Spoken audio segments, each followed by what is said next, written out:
Congratulations.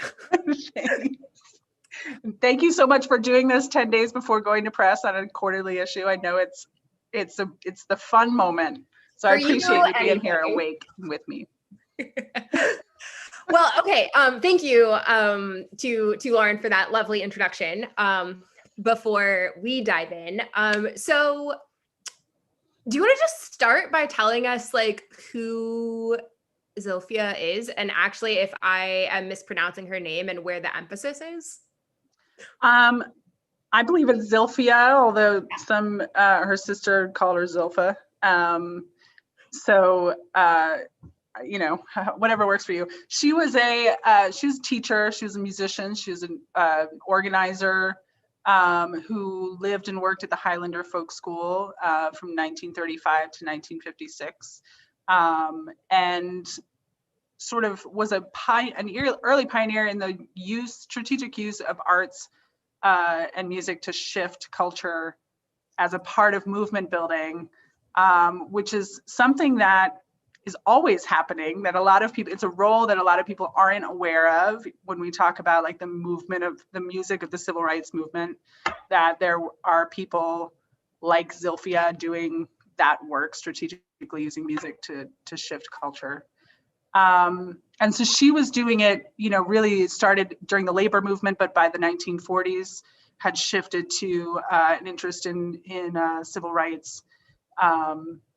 And world peace was really an interest of hers. That was sort of like the end goal, which I believe is still sort of the end goal of every social justice movement. It has to be, right? Like it has to be. Yeah, and then she died in this horribly sudden, tragic way at the age of 45, and it was sort of mistimed. I mean, I don't know how to describe it as such a tragic sudden loss, but it happened to be right as the civil rights movement was becoming something that mainstream America, white America, was aware of. That's when she died. And so there was so much work to do that they had laid the foundation for, and the movement just kind of carried on. And her story got left behind, more or less. When I got to the end of your book and was reading about her death, like I was, as the kids say, like shook.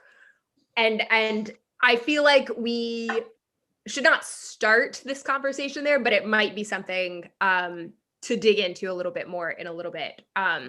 So just for anyone out there listening right now, like this book is a journey. So like when you buy the book through Malaprops, of course, like just brace yourselves. So my next question for you though is how did you come to her story, and why did it mean so much to you? I heard her name first when I was researching folk songs, like as you do, digging into the histories of individual songs. And anytime it was a song that was used in a movement, it was tied to Zilphia in some way, which was curious because in that era of music, and really that era of everything, men were the ones who found the songs and championed everything. So originally that was like, I was interested just in terms of this woman in a man's world angle of who she was, especially since she was tied to Miles Horton, who's this powerful, charismatic man who did very important things. And by the way, his wife did some stuff too. So that was originally it. And then I started digging and sort of discovered like, oh, she was not a folk singer like Woody Guthrie was a folk singer. She was, you know, part of this changing America, you know, using music and art and theater and food and you know, all the expressions of culture. So, and that was a journey. I mean, that, like, I learned that over the course of many years. It took me a long time to really understand what her role was and how that worked, and you know, a lot of time of figuring out what Highlander was, because I didn't know what Highlander Folk School was either, which is another sort of world that you have to you know, I started thinking of it like a sci-fi book. Like I have to step into this other world that I don't know the language of. That I would not have gotten that at all from reading it. So there you go. Yeah. This book was like 10 years in the making. Is that right? Mm-hmm. So to take us back to the other world of 10 years ago, what that was like when you sort of first had the idea of like, oh, not only like this woman's story is more than just like a piece in No Depression. Like someone needs to write this definitive autobiography. Well, I mean, I figured that out right away because there was nothing, you know, when I started thinking like, who's this woman who was doing a man's work? There was nothing. And so for a couple of years, I just sort of thought, I wish somebody would write a book about her so that I could learn more. And finally, I had found out somehow that Guy and Candy Carawan had sort of moved into her role after she died, or version of her role. And I knew their names as folk singers. And so I sort of reached out to them and was like, what do you know? Is there a story to tell about this woman? And Candy got back to me pretty soon after and said, yes, there's a story to tell. And it would be a really good contribution. And so that was, you know, her framing it as a good contribution really like shifted my brain from like my own curiosity to like what I can contribute, which is, you know, a good way to pique like a reporter's curiosity, like what service can I provide with this story? So that set me off, and that was, you know, that was what happened in 2010. And I just sort of like was at a point in my life where I was living with a bunch of roommates. I was making next to nothing. I could, you know, be anywhere and do anything. So I just picked up and moved to the South to be close to the research and started. Whoa. Wait, where did you move from? Seattle. Yeah. Oh, okay. I got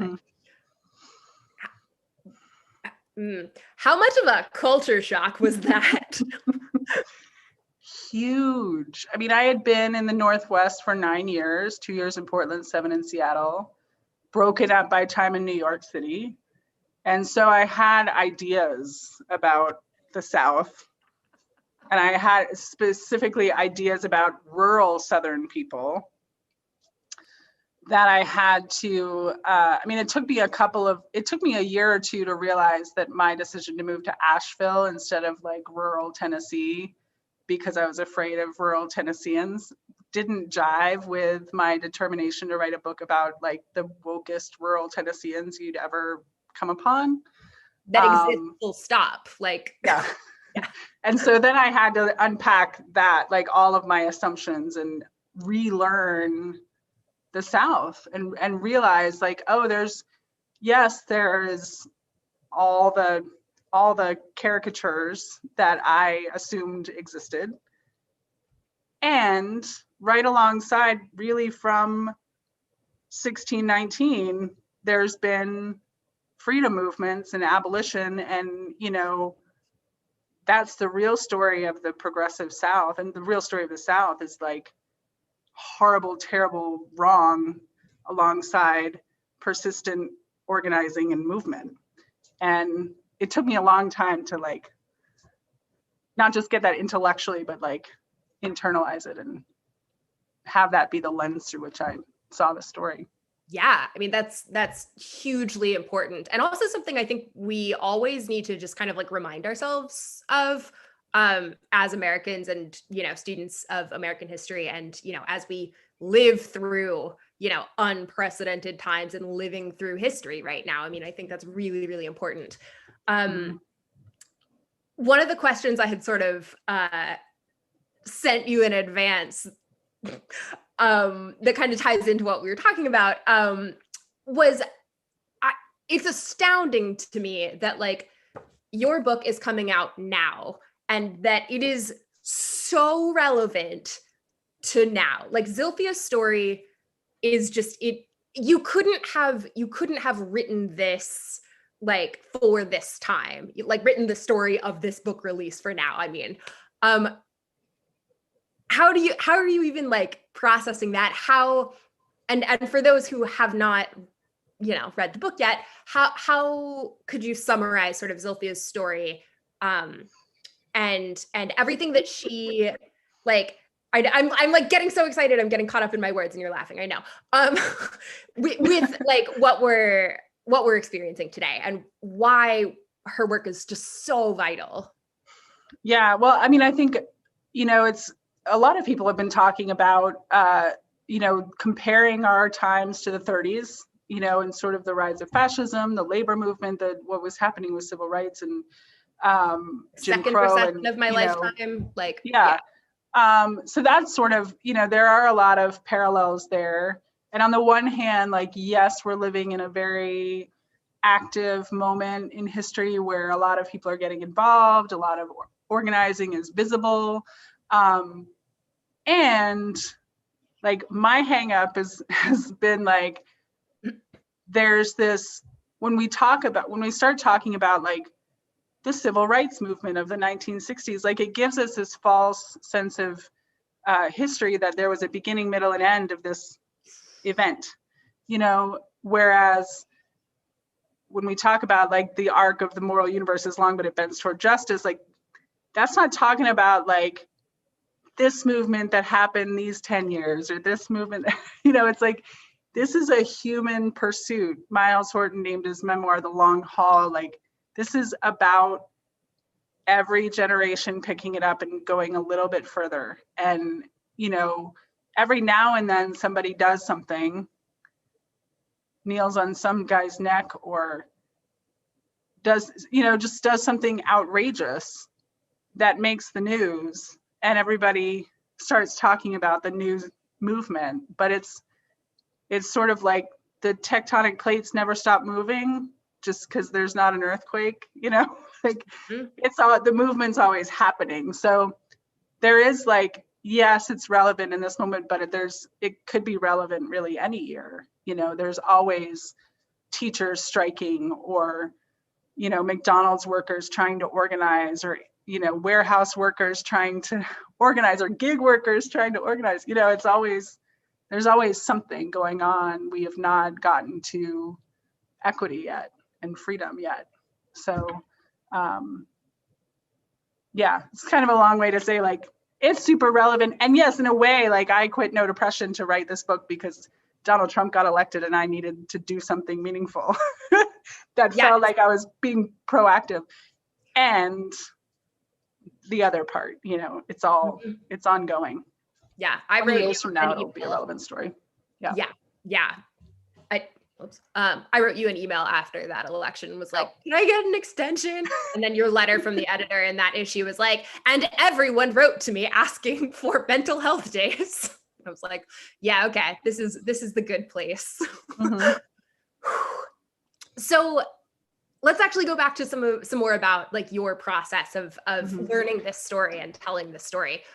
When you decided to leave the day job to really put your full effort into researching and writing this book, what were some of the first things that you did?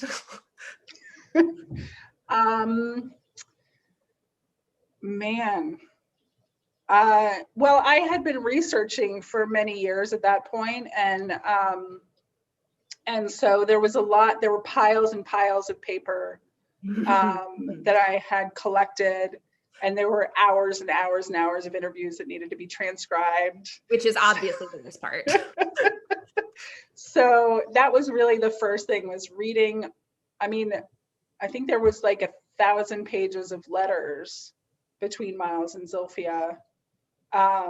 Not exaggerating, a lot of them like gushy love letters, but with, you know, by the way, I went and saw Eleanor Roosevelt speak downtown today, you know, like just sort of pictures of the times.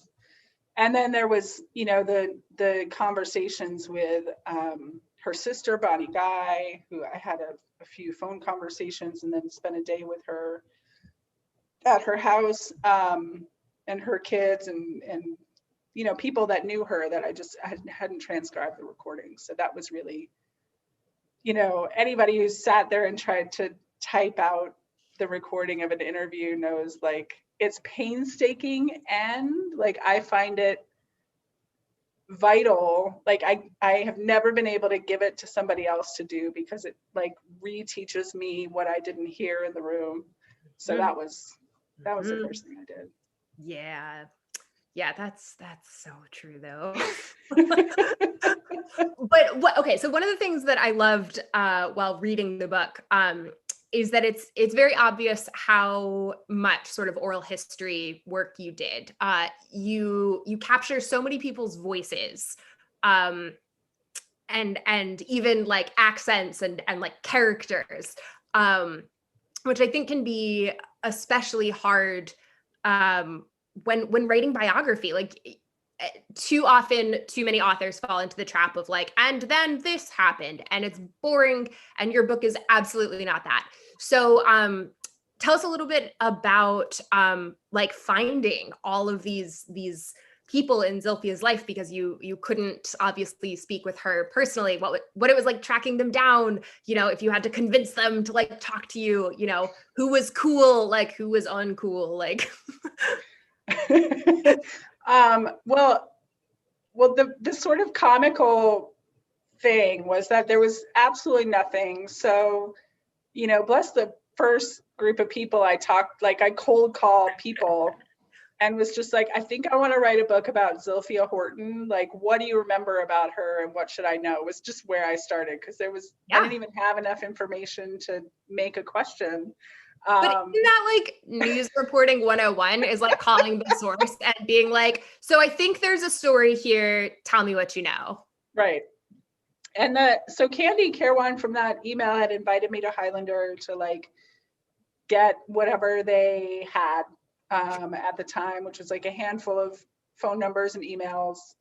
And they said, Zilphia's papers are here, Miles' papers are here, good luck. Call us if you need anything. And so, yeah, I mean, I started cold calling. Joey Willamets was the first person I called, who's, you know, enters the book as Joanna Creighton, which is hilarious because she was anti-union, like when she arrived at Highlander. I mean, she wasn't maybe not anti-union, but like she certainly was taught to be anti-union.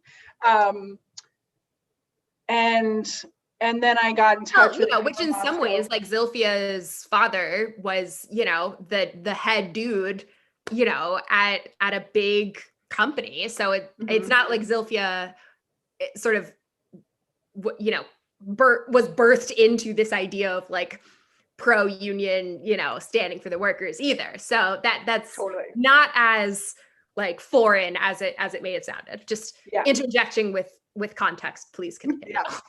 So at some point, and I don't remember how I got connected with Shelby Flint, who's Zilphia's niece. But so Zilphia was the oldest of 6 sisters. 2 of them died in infancy. The second oldest was Bonnie Guy, who was living in Irvine, California. She was in her 90s. We spoke on the phone a few times, but I was like, I need to see you in person. So next thing I know, I'm in Irvine. I'm like in Bonnie Guy's living room for 6 hours. And like Shelby was digging out boxes of memorabilia to jog her mom's memory. And like, we had wine, we had lunch, like there was the whole thing. And I like vividly remember that drive back to my Airbnb in Silver Lake from Irvine, like just fried, you know, and watching the like California, the pink and orange sunset, you know, just being like, what information have I just doing the thing? But every time I talked to the family, it was like that. I mean, nobody resisted. Like everybody was just like, what can I tell you? What can I give you? How can I make this right? And I mean, Shelby, I would hit on Facebook Messenger just out of the blue, and she'd always answer. Same with Karis, her Zilphia's daughter, like random Wednesday text. And she'd always come back with answers or call and give me stories. And like, everybody was so helpful, and there was nobody annoying to talk to. It was like, yeah, I get to talk to the Zilphia world again. You know, everybody's so kind and helpful. You love to hear it. Yeah. So I think one of the things that like I love about her story is that she believed like so wholly, so truly, so authentically, so earnestly in the power of art and culture as like a tool for social change. And not just like that statement is true, but that there are ways to leverage that, to like create a system in which, like you said, food, music, sculpture, painting, like literary works, like can be the agents of change. Mm-hmm. And it's so like incredible to me because I spent many years in my youth trying to like figure out that language, because it's always been like a calling, like a motivator, a passion to me personally. And then to like to read about this woman like who did it 100 years ago, like and so I wonder if you could tell me or tell us a little bit about sort of how those ideals like drive you, and if you could explain to folks listening sort of like what some of her ideas of that sort of means of systemic change, like summarize some of her like her processes, her ideas. How do I do that? Like a hard question. Yeah. Lots of gushing. Well, there's this great, she would say that, people don't have to have anything in common before they can sing together, just if they believe in something. And she was always sort of driving at this idea that, we're all connected. We're all in this together, stop fighting, like get together, work it out. But like singing together is a way to practice that, especially if you are not a singer. Most people, especially these days, because music is a like consumerist culture, like we've been taught that like you have to be professional in order to make music, which is false. But so the idea of like coming into a room and saying, everybody sing this together, is terrifying for so many people. But she had the accordion that was louder than everybody and more obnoxious than you could ever sound. And so like, it's disarming, and no disrespect to the accordion. No, I've got some accordion peeps, but yeah. And as a musician, like I started my life as a musician and studying classical music as well. And it really got me thinking about,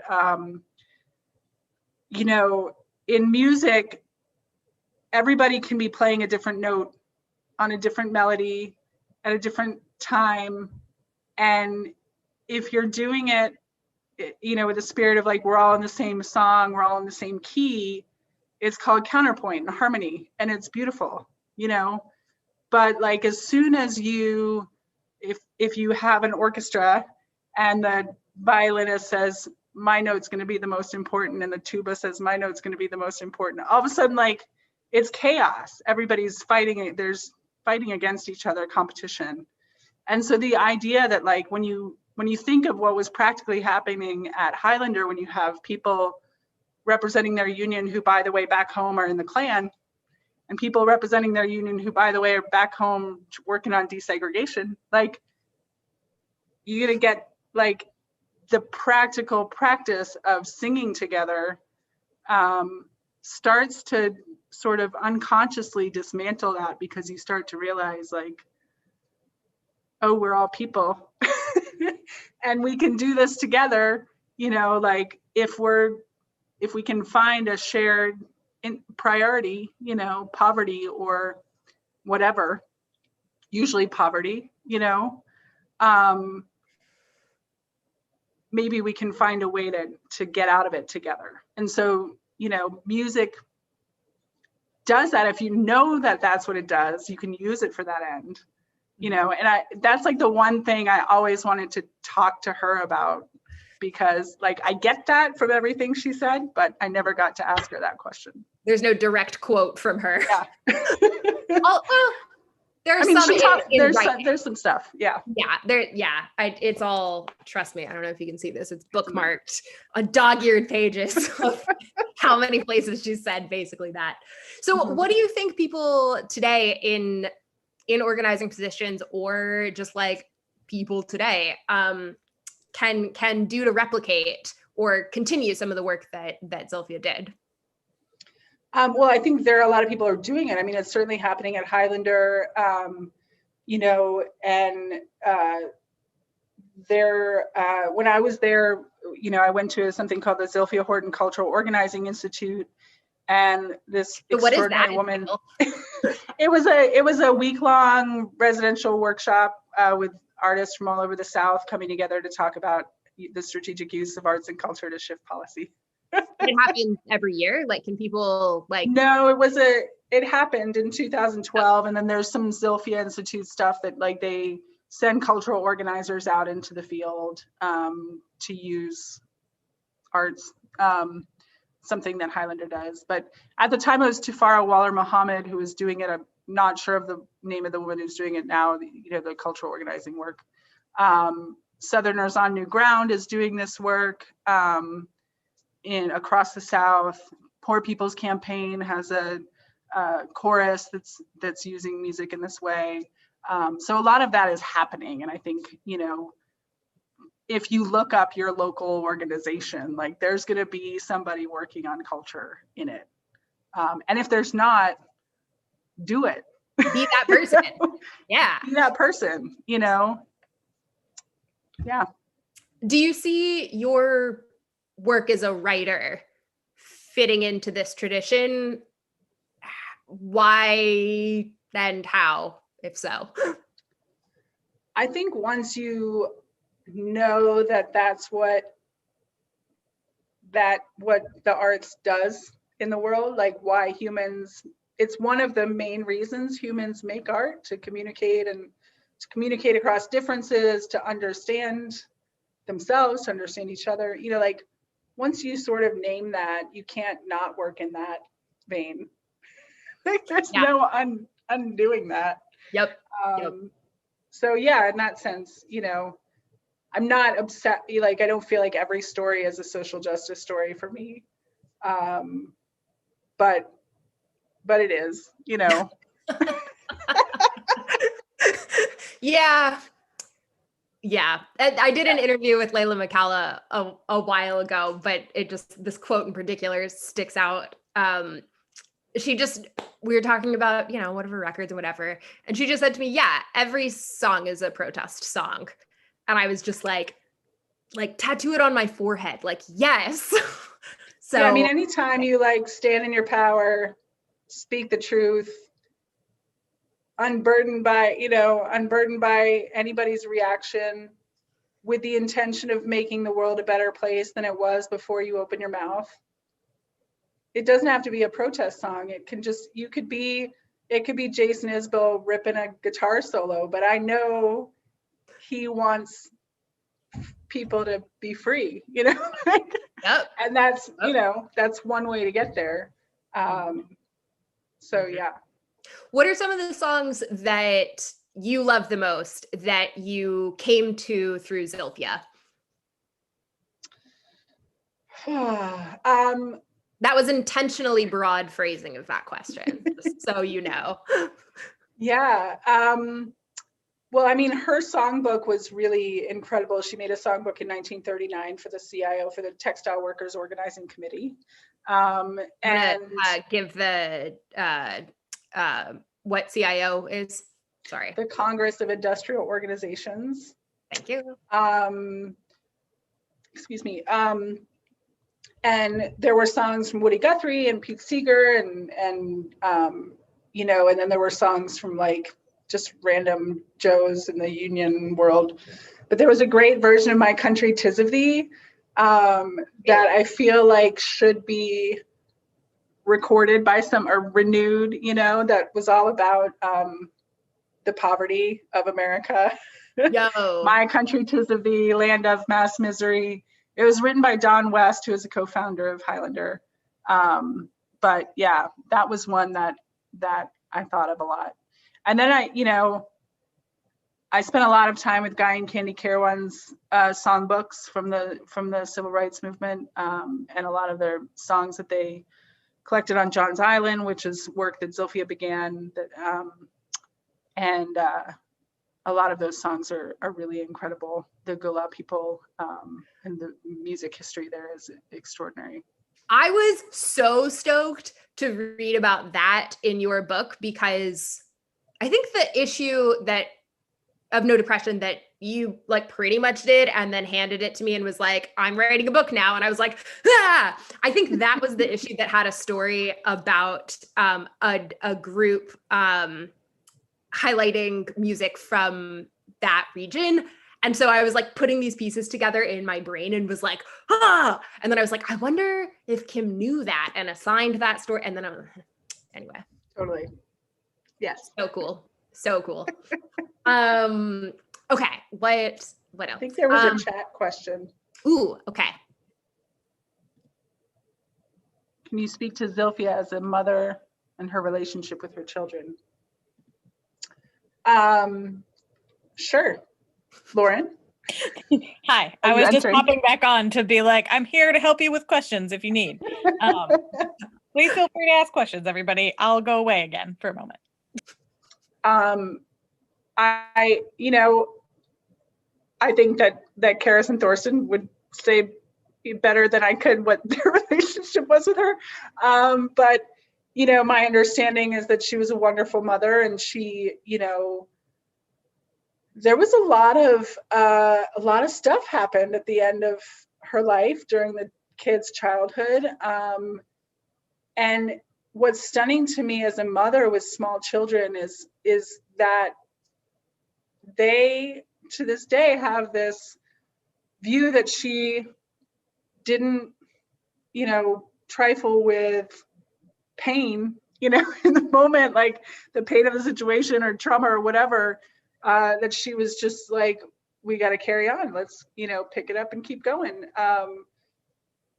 But not in a like dismissive, your pain doesn't matter way, but in a loving, like maternal way. That to me is just like, how do you do that? How? That's what I want to know. So I think that's, there's a lot to be learned from that sort of, and maybe it was that whole generation, that came of age during the flu pandemic, and then confronted polio, and then confronted, everything, the depression, and so yeah, I mean, I think it seems like she was a very present and loving and nurturing mother. A lot of people who weren't her children talked about her maternal nature and how much she nurtured them, and the phrase radical caretaker came up, that she fit that role for everybody that came to the school, and she did it without neglecting to do it with her own children, which is stunning. So yeah, I mean, that's my understanding anyhow. I'll just add a couple more things that you can either comment more on or just for context for the person who asked that question. The kids had like a crazy childhood. Like there was trauma like that they experienced. There were accidents, there were health issues, there were natural disasters. I was stunned that there was like a lot going on. Another thing, speaking of radical caretaker, that I think is worth noting, is that Zilphia and Miles waited like a long time to have kids. That is radical now, but like was like next level radical for young people in that time frame. And I just think that was worth noting if you want to expand on it, or if we want to go to another question. Oh man, I could talk all night about like the intentionality behind their marriage and unpacking the oppressive system, like modeling, whatever. Well, but I think on the one hand, I almost wanted to ask you, like, and we can talk about this or not, because I am going to ask you, how do you feel about Miles getting remarried? That was like in a way surprising to me. as just like, oh yeah, and this is an afterthought, like on, you know, the third to last page of the book or something. I never got to meet Amy. She was, you know, didn't have her memory anymore when I was working on this. But she did write, you know, she wrote her dissertation on the early years of Highlander, and it's really the source that I had for those years, because a lot of the books that have been written sort of glaze over it and go straight to civil rights. But yeah, I mean, I'm fine with it. I think, you know, I never asked Thorsten or Karis about that I can remember, because it didn't really have anything to do with the Zilphia story. Right, totally. So, and, you know, Thorsten was at boarding school and Karis was, you know, in school. And so, yeah, I don't know. I don't want to go down that road because I don't know. And that's why I was like, this is actually not important to like this conversation or the book. It was more of just like something that I thought of, that like, if you and I were just chatting, like without TK number of people in the audience, like anyway. Yeah. So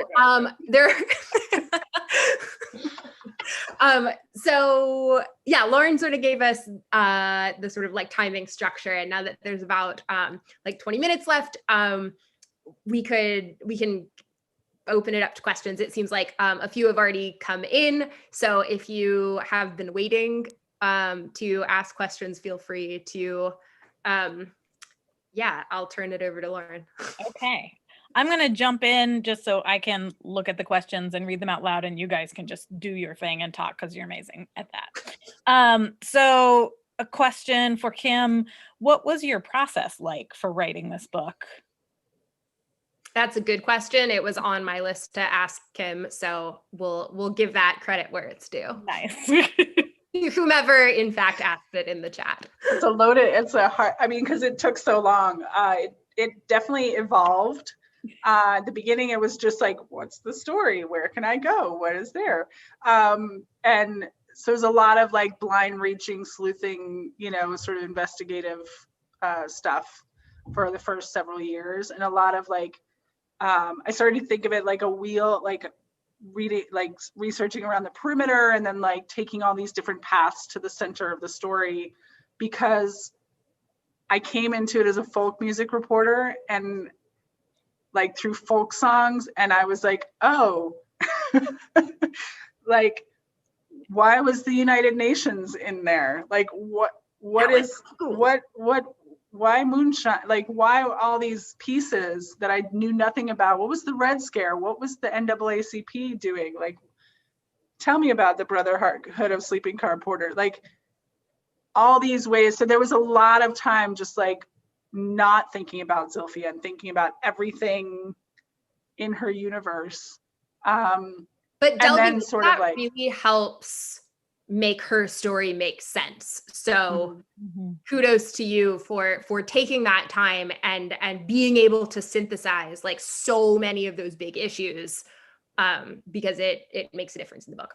Yeah. Please continue. Yeah, I mean, an early version of the proposal, like I have a friend who's friends with somebody at one of the big New York houses that was an acquisition editor, who was willing to look at my proposal and give feedback, which is invaluable, like, and was so wonderful and said, you know, it's a great story, you're the right person to tell it, it should be told. And, you know, you're doing a lot of telling, you know, now you have to work on the showing. So that was when I started to sort of obsess about like, how do I show the 30s? How do I show a woman who in a room, like her effect was because of who she was in a room, and I can never be in a room with her. So that's when I started to think of it as a sci-fi story, and was like researching the world and the language and the like culture of this other world that I could never inhabit, and writing the whole time. And so I would like write and then go back and delete 90% of it, and then, you know. And this is why we're editors. Yeah. All right. I'm going to throw another question out there for you, Kim. Why was Zilphia's story unknown? In other words, why was she missing from the history, do you think? I think my theory is that when the world figured out, when the media and historians figured out the role that Highlander had played in the civil rights movement and showed up and started asking questions, Zilphia wasn't there. She died in 1956. And no reporter thought to say to Miles, this is amazing. You've done all this stuff. What role did your wife play? You know? But can't you flip that and be like, even if a reporter asked him, he could have been like, yo, but my late wife was this complete badass, and like, look at all this other stuff that she did. I think he wasn't in PR. I mean, he was he was a movement guy. He was like, yeah, you know, it was all about the work. And he sort of became sort of like a guru. And so, yeah, I mean, I think people just weren't asking. They didn't know to ask, and it just never happened. There were people who tried to tell the story before Elaine Austin started, and never got around to finishing. Candy Carawan collected a lot of information that was super useful for me, but never, you know, she wrote like a short, like a profile,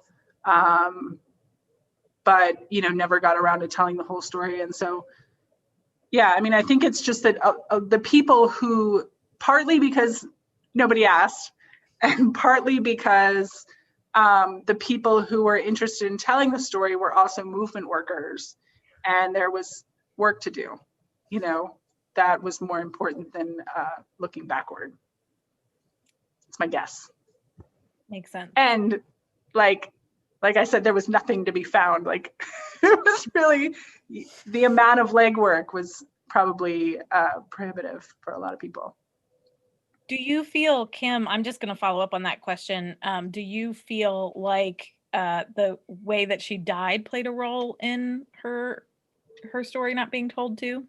Yeah, I mean, I think, you know, because of when she died, I mean, the timing was bad, just in terms of the amount of work that needed to be done on civil rights at the time, but also because Highlander, and we didn't talk about this, but really from day one was accused of being a communist institution, working to conspire against the United States. There was an FBI file, people threatening to dynamite the school. They just wanted to shut it. And it's gnarly. Just so, Yeah. just because we didn't talk about it, like it's in the book. They wanted to shut it down, and it continues. I mean, their office was burned down last year, you know, and that investigation is still going, you know. So it's an ongoing thing that Highlanders just misunderstood or believed to be doing dirty work, or just, you know, by people who disagree with the work or opposed to it. And that's been going on for 89 years. So, you know, there were a lot of forces trying to shut them down, and they were a dry county. I talk about this a little bit in the book, that, you know, but they had moonshine in the basement, and, you know, they like to sip it now and then. And so that was involved with her death. And if anybody knew that they had booze, that would be the quickest way to shut them down. And of course, the ridiculous part of it is that that campus was shut down for an alcohol violation a few years later for a completely other ridiculous, you know, situation. That's a whole other story. But yeah, I mean, I think all of these things contributed to her just being sort of not forgotten, but, you know, missed. Set aside. Yeah. Okay, another question. This is from Stephanie, who's the events coordinator at Malaprops. Hey, Stephanie. Was there anything you found particularly surprising while conducting your research? One thing I really didn't see coming, and I had to find a way to put it in there, was Al Capone had a mansion in Monteagle, Tennessee, that he turned into a restaurant as a front for his booze operation, and it was run by his mistress, and the restaurant is still there. It's a 5-star restaurant. It's called the High Point, I think, Highline. but it's just ludicrous because it was the 11th poorest county in the country, and there's this 5-star restaurant that nobody could afford to go to except for Miles and Zilphia. And so there's this ridiculous Al Capone connection. Not that they ever knew him or like met him, but that was weird and surprising. I love it. Al Capone, he just pops up. Never saw him coming. Yeah. Okay, one more question we have here from Christy Teasley. You included a block print by Zilphia. Would you speak a bit about the role of visual arts in Zilphia's work and the work of Highlander? Yeah, so she was really, you know, a lot of people think of her, I mean, she was a musician. She was award-winning classical pianist when she came to Highlander. She's a lot of pictures of her with her accordion, but she was really an artist in every sense of the word. I mean, she studied theater and brought a theater program to Highlander. Thorsten, her son, showed me charcoal drawings that she made that were better than I could do. I mean, I don't know, I'm not an art critic, but they were lovely. And her block printing was incredible. I mean, it's all cultural expression. It's all saying things you can't say in a debate or a discussion. And, you know, any way that people could express themselves was encouraged. And she also just liked to do it for fun. She was really into whittling. She would whittle these little wooden beads. So part of it was also just for her sort of keeping in touch with her own artistic sensibility. But it continues to be, I mean, all the arts continue to be important in movement work. Great. And then we have another question. Do you have a favorite or emblematic story about Zilphia? That's a hard one. I really like, you know, I really like all this stuff about the movement work, but I really loved all the little stories of just her personal life, you know, like just how today we call it self-care, but like how she kept her sanity as an artist. You know, artists thrive in community with other artists, but she was out in the middle of nowhere. And so I love the moments when she got to go to New York and go to Cafe Society and like go see Othello or go to the symphony or whatever. Like that to me is so interesting and told me so much about like who she was and how she sort of wasn't just sort of a, you know, figure that no one's a monolith. Yeah. Love it. Okay, we have another question from Jennifer Keeney. Did you uncover stories involving her and other significant female Highlander alumni like Rosa Parks or Septima Clark? Did she express how she felt about doing this important work as a woman? That's a great question. Yeah, so Septima came to Highlander first. She was actually, before her was a woman named Anna Kelly, who came to Highlander sort of in a period where they were actively reaching out to Black-led organizations to get people, you know, to get more Black Southerners to Highlander to talk about what to do about Black freedom in the South. And so Anna Kelly was a receptionist at the YWCA in Charleston, South Carolina, came to Highlander, had a great time, came back and bragged about it to Septima. And so Septima was like, well, I gotta see what it's like. So she went to Highlander and of course wound up being hired as the education director, taking over Miles's role and making it, you know, doing to it what was necessary for Highlander to do during the civil rights movement. Septima's extraordinary. But Septima and Zilphia were tight, and you know, Septima remembered her very fondly as a wonderful person and really sort of pushed her in a lot of ways that she needed to be pushed. And they had this great friendship that I talk about a little bit in the book. This was actually one part of the book that I really enjoyed reading about, that goes back to something you were saying earlier about sort of like the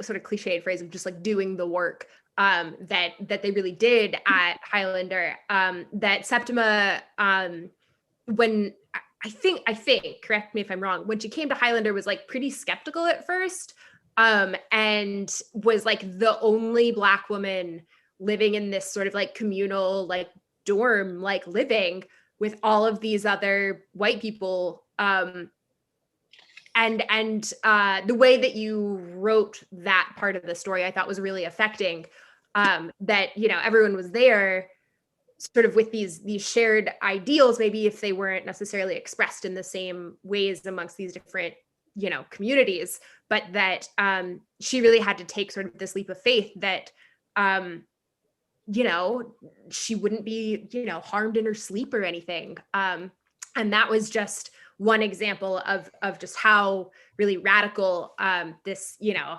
the work that they were doing really was. So yeah, but just I want to speak to the part about the work, the women, being a woman at Highlander specifically, because Miles gets so much credit for everything, which he should. It was his idea and he did incredible stuff. And there were all these women who were doing it with him. Yeah, that came out wrong, but they were doing the work right along with him. And also, by the way, doing the dishes and cleaning the house and like doing the women's work. And, you know, I didn't find anywhere where Zilphia talked about feminism or like women's empowerment or anything. It was just very much like freedom was freedom and equity was equity. And it was all, you know, the same. And the fact that her mother had to stop working when she had children, and her sisters, you know, her sister was pregnant in college and had to be like sort of have her pregnancy swept under the rug so she could graduate. And like, so she was aware of how women were sort of not allowed to keep working when they had children. And so the fact that she could continue to do her work and have children was like valuable. And I sort of wrestle with that as a modern, like 2021 feminist, you know, like, how can you continue to like, even in this equal marriage where he's never doing the dishes, you know, like that's still the woman's work. But it was empowering still because they had a voice, and what they contributed was valuable, you know? Yeah. Yeah.